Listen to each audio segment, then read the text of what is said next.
gentlemen, welcome to another episode of Let's Play Warframe. I'm your host with the most, Francois878, and welcome to the spoopy, scary episode of Let's Play I'm sorry, guys. My plan was to do a separate episode for 17.9 and a separate episode for the Halloween tactical alert, and then 17.9.1 came out, and that had the raid in it, so I'm like, I don't know what I'm doing, I don't know how I'm gonna fit, so I'm doing one mega Halloween episode. That's what I'm just gonna talk about everything, I'm talking about all the changes, it'll be fine, it'll be great.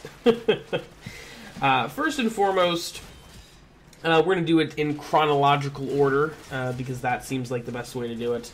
Update 17.9 introduced a bunch of new stuff. The Serrata-infested glaive weapon looks very cool. I haven't gotten a chance to really try it out yet. I've been messing with other weapons. But for just looking at the base stats, it's probably not going to be an endgame type weapon. But the damage type being toxic may... it may be good for certain situations on certain frames. And when I say certain frames, of course, I mean the new Saren rework. But that's a whole different topic for another video. I will be doing a Serrata build video here in the next day or so when I get my all my ducks in a row, or all my jack-o'-lanterns in a row, since we're in the Halloween episode. Haha, Halloween joke. Other stuff that was that was awful. Other stuff that was released in Update 17.9 were a ton of new Day of the Dead skins. Last year, they did 2 separate bundles for Day of the Dead with a bunch of weapon skins. There were no Cyandanas and there were no Lisette skins because Lisettes didn't have skins back then. But this year they decided to do... There's actually, I believe, 3 different bundles. One bundle of skins, which include the Kunai, the Boltor, the Skana, the Achenbrunt, the Angstrom, the Vertex, the Galatine, both Nikanas, the Opticore, the Impeter, and that's it. Sorry. Never mind, sorry. And those are the weapon skins. They all look great. I liked the Day of the Dead skins from last year. I bought both bundles pretty much immediately. And the same thing with this year. All of the skins look excellent and really just top-notch. So I immediately bought them. They have a separate bundle for Lisette and Mantis skins. You can get a skin for your Lisette and for your Mantis, depending on which landing craft you're going with. These skins are also nice. I honestly think they're a touch overpriced for what they are, but you know, if you're particularly platinum flush, why not pick them up? But this is the thing that kind of interested me the most, was they have a third separate bundle for Day of the Dead Cyandanas, and I thought this was really cool because they chose to go with the Vanquished Banner and the Agaro Cyandana. Now, the Agaro, I hope that's how you pronounce that, is one of my favorite Syndanas that they've put out recently, just from the aesthetic standpoint. I think it looks really excellent on most Warframes.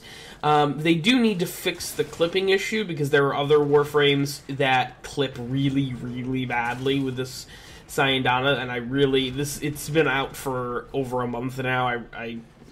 I don't know, I guess this is an issue with all of them, but it's really awful with a couple of them.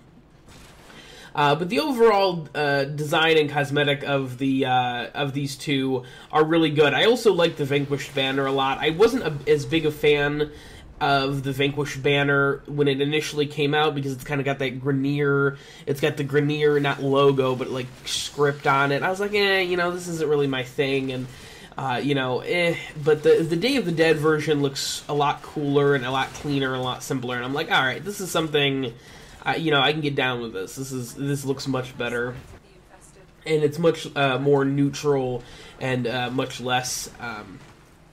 It seems much more appropriate for a Tenno to wear, I suppose.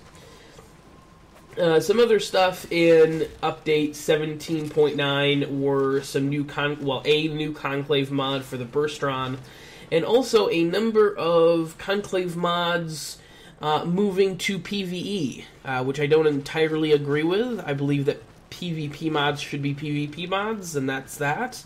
I'm not a big fan of mods that you have to get through PvP being introduced into PvE. I mean, none of them are terribly good mods, so I'm not overly worried about them breaking the meta of the game or anything, but I don't know, it still feels kind of dirty to me.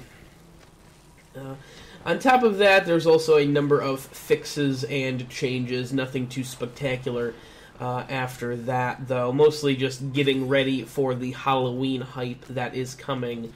Update 17.9.1 was the release of the Jordis Verdict, which is different than the Jordis Precept, because this is actually the 8-man raid with Jordis being the final enemy at the end of the 3-round battle.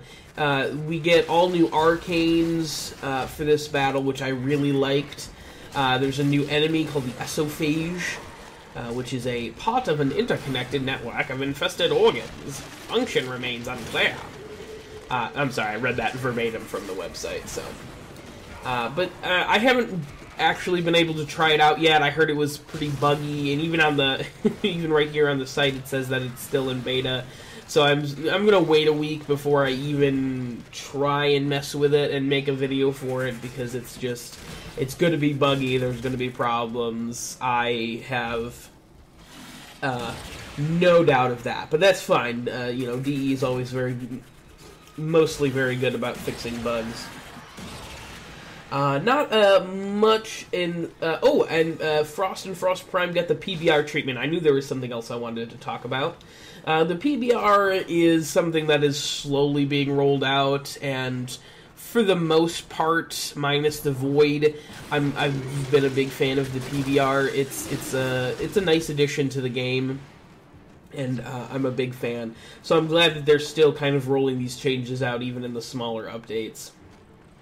Couple of other little changes as well, nothing too noteworthy. But the last thing I want to talk about is the Hallowed Nightmares Tactical Alert, which is the Halloween Tac Alert for this year. I love it. This was a really interesting tactical alert last year. I'm not sure if they did an actual... they probably did do like a tactical alert, but the only difference was it was on Earth, and the only thing that really changed was Earth was super foggy and dark, and it was all spoopy scary, and the Kubros that attacked you had super red eyes. That was it. You know, there was nothing scary, there was no flavor to it, there was nothing. And I think they technically made the Lotus have, like, you know, be the Vampire Lotus. That was it. It was, you know, it felt like it was patched together in like 10 minutes. This year, they went and pulled all the stops as far as I'm concerned. There's a new boss battle at the end with the, I shouldn't say a new boss battle, but the Jackonaut is a reskinned Juggernaut with a giant pumpkin for a head. I thought that was very clever and very interesting. The entire level, you lose all of your mods on your Warframe and you have no weapons, you just have your fists, which makes fighting the level 7 or 8 infested much harder than you think it would be. When I saw the level 7 or 8, when I first played it, it was level 1 or 2 infested during the first round, and I was like, oh, cool, this will be way too easy. And I should have known right there that something was up. I spawned into the game and I had no weapons. I was like, oh, this is what they did. I see it now. But there are 2 levels to this tactical alert. You go through the first one, you get a blueprint for an Oricon Catalyst. You go through the second time, the Endurance round, and you get another piece of the Stratos emblem. The final boss battle is a little tricky with the Jackonaut. You actually have to use exploding barrels to your advantage, which I thought was kind of an interesting little mechanic that actually makes people think. I heard a lot of people complaining about it in the forums and in my own clan in-game, but honestly, I don't know. I don't think it's so bad to make people think every once in a while as opposed to just hitting, ability buttons or the left mouse button to just shoot I don't know. I thought it was cool. I thought it had a lot of flavor. The Infested Ancients had chainsaws for arms. There were the pumpkin storage containers. There were the exploding barrels that you used to kill the Jack-o'-not, where 3 jack-o'-lanterns stacked on top of each other. I thought the level had very good flavor, and I thought that it took significantly more time this time around, and I'm looking forward to what they come up with next year. Hopefully, they continue this upward momentum for these holiday events, and hopefully we get something even cooler next year. And hopefully the same thing applies for, Christmas as well. Last year they had a bunch of... they gave away a bunch of Christmas emblems and a couple of other items. I believe there was also skins available for purchase as well for Frost and for Mirage. So there's a lot of cool stuff for the holidays. I think they've definitely been ramping up. So hopefully next year it'll be even better. But thank you guys very much for watching. I appreciate it. Please like, comment, and subscribe. It helps me out immensely. It really does. And try and stay safe out there this Halloween. And until next time, I've been your host with the most, as always, Francois878.